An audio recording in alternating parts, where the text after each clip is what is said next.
So we are at the Marriott in Corvallis, Oregon. Check out the standard king room. It's pretty nice. It's very clean. It's a newer hotel, which is why we're checking it out.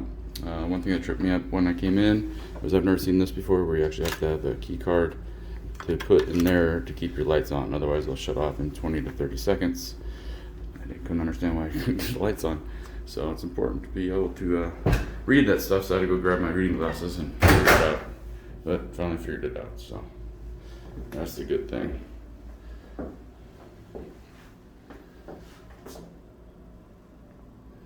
And the shower is pretty nice size.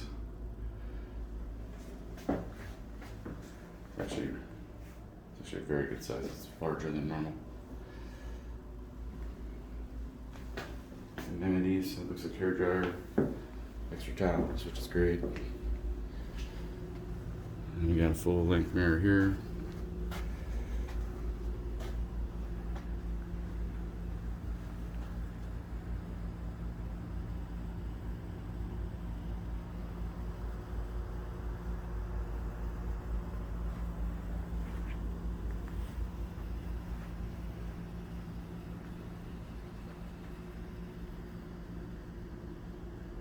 So even though I've been in the room already, I wanted to leave it untouched basically, so I haven't brought my stuff in yet.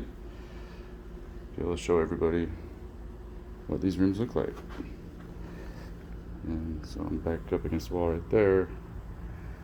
And so there you go. It's a nice work area.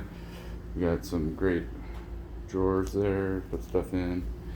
And then the refrigerator and the microwave are right here. It's actually a pretty small microwave, so keep that in mind. And obviously a small refrigerator. There's a coffee maker there, so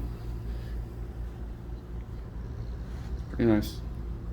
So I would suggest that if you go to Corvallis and you're not going to get one of the local spots, you know, that one that's been here for 60 years, or one of those types of motels or hotels, this is a nice place to stay at the Marriott. I haven't checked out the bar area yet. It looked busy. They also have a fire pit area on the 4th floor I need to go check out. So I'm gonna go do all that and videotape it for you. Cheers.